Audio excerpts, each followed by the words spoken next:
இந்த ஸ்லோகம் சான்ஸ்கிரிட் ஸ்லோகம். லக்ஷ்மி நான் மாமிக்கு தான் தெரியும், உங்களுக்கு தெரியும். எம்பாரோட ஸ்லோகம் இது. இந்த எம்பாரோட ஸ்லோகம் என்னென்னா இதுதான். லக்ஷ்மிநாதன் ஆகிய பெருங்கடலில் சடகோப்ப நம்மாழ்வார மேகம் கருணை மழை பொழிந்து நாதமுனிய மலையிலே பொழிந்தது. அந்நீர் புண்டரி காட்சரம்னு முய்ய கொண்டார்.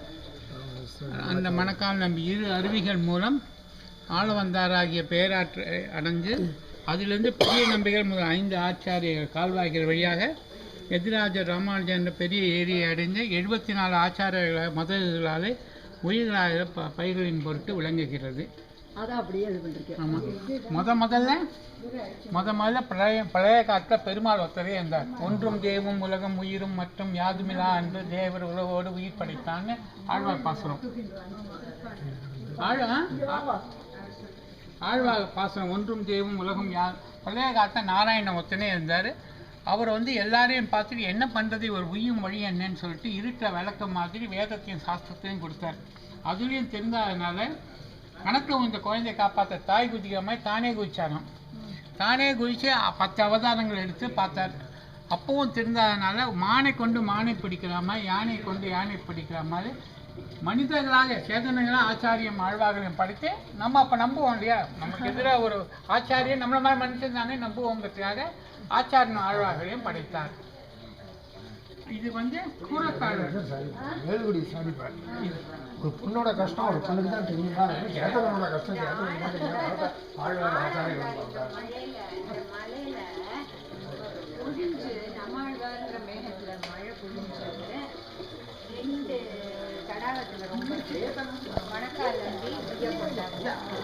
அதுக்கப்புறம் அது சேதனங்கிற அளவுக்கு பொண்ணு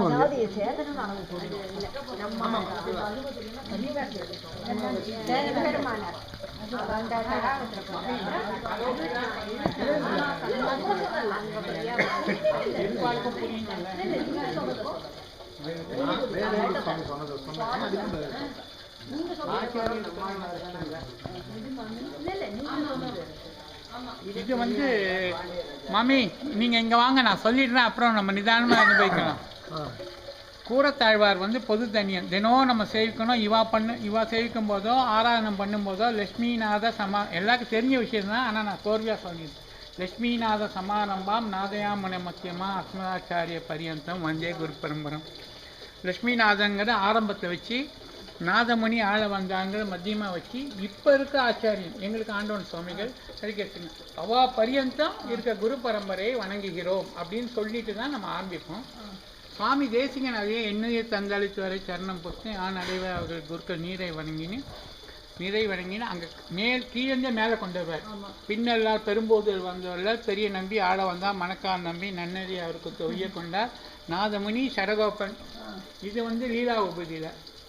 நித்திய விபூதியில் சேனைநாதன் இன்னமுத திருமகள் என்று இவரை முன்னிட்டு இவாளை முன்னிட்டு தான் எம்பெருமாள் திருவடியை அடைகின்றேன்னு, இல்லைன்னா அடைய முடியாது. இவ மூலமாக தான் போயாகணுங்க அந்த முன்னிட்டுங்க வார்த்தை அழகாக கொடுத்துருக்காரு.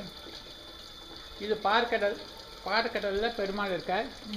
அந்த உப்பு நீரை நாதமுனிங்கிற மேகம் உறிஞ்சி நல்ல நீராக மலை மேலே பெய்யுது. அதுதான் நாதமுனி. நம்மால் வாங்க மேகம் நாதமுனிங்கிற மலையில் பெய்யுது. அதுலேருந்து 2 அருவி வருது. இதில் ஒரு சின்ன சந்தேகம் என்னென்னா 2 அருவியும் பேரலாக போகுதான்னு. அப்படி இல்லை, முதல் அருவி உய்ய கொண்டார். அந்த அருவியிலேருந்து மணக்கால் நம்பி. ஆனால் நாங்கள் 2 ஒன்றா வச்சுருக்கோம். அன்றைக்கி கூட ஒருத்தர் கேட்டார் 2 பேரும் ஆச்சாரியனா ஆள வந்தாருக்குன்னு. அப்படி கிடையாது. முதல்ல உய்ய கொண்டார். அவரோட சிஷியர் தான் மணக்கால் நம்பி. ஆமாம், மணக்கால் நம்பிக்கிட்டேருந்து தான் ஆள வந்தார். பச்சை கொடுத்து திருத்துவார் அப்படின்னு சொல்லுவார். அந்த கீரை கொடுத்து தூதுவார கீரை கொடுத்து திருவார். அந்த ஆழ வந்தார்கிட்ட 5 சிஷியர்கள். அதில் பெரிய நம்பி முக்கியம். ஏன்னா சமாசனம் பண்ணிட்டார் பாஷ்யக்காரர். அவர்கிட்ட அது 5 காவா. அதுலேருந்து ராமானுஜன் உடையவருங்கிற ஏரிக்கு போகிறது. அதில் 74 சிம்மாதிபதிகளை நியமனம் பண்ணுவார். இன்றைக்கும் வீரனா ஏரியில் போனீங்கன்னா 74 கதவு தான் இருக்கும். வீரண ஏரியில் 74 கதவு தான் இருக்கும். அதனால் வீரண ஏரி மாதிரி அவர் அதுலேருந்து வர இப்போ இருக்க ஆச்சாரியர்கள்லாம் 74 பேர் அவர் மூலமாக வந்ததுனால பயிர்களாகிய நாம் பயிர்கள் ஜீவராசிகள். ஸோ இவாளுக்கு தீர்த்தம் வேணும்னா பெருமாள் கிட்டேருந்து நமக்கு தீர்த்தம் வந்து திரு ஆச்சாரியன். ஆச்சாரியன் இல்லாமல் நம்ம பெருமாள் கிட்ட போகவே முடியாது. ஆச்சாரியன் அழுவணும். எப்படி இங்கே இருக்கோ அது சொல்லுது. எப்படி நம்ம அர்ச்சனை பண்ணோம்னா பட்டர்களை கொடுத்து தான் பண்ணுறோமோ, நம்ம டைரெக்டாக போக முடியாதோ ஆச்சாரியன் மூலமாக தான் நம்ம அது போக முடியும். அதான் ஆச்சாரியன். இது வந்து ஆழ்வார்கள், 12 ஆழ்வார்கள். முதல் 3 ஆழ்வார் திருமேஷ ஆழ்வார், நம்மாழ்வார், மதுரகவி ஆழ்வார், குலசேகர ஆழ்வார், பெரிய ஆழ்வார், ஆண்டாள், ரங்கமன்னார், கருடாழ்வார். ஆண்டாள் எப்போ பண்ணாலும் ரங்கமன்னாரும் கருடாழ்வாரும் வச்சுப்போம். அகார உகார மகாரங்கள்.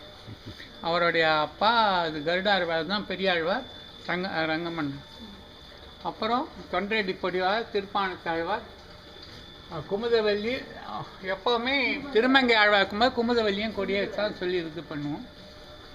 அப்புறம் பாஷ்யக்காரர், இந்த பக்கம் கூரத்தாழ்வார், இந்த பக்கம் முதலியாண்டான். தென்கர சம்பிரதாயத்தில் திரிதண்டமும் என்ன சொல்ல தர்ப என்ன பவித்திரம்னு சொல்லுவா. ஆள வந்தார் நாதமுனிகள், சுவாமி தேசிகன், இவர் மணவாள மாமுனிகள். இருக்கட்டும்.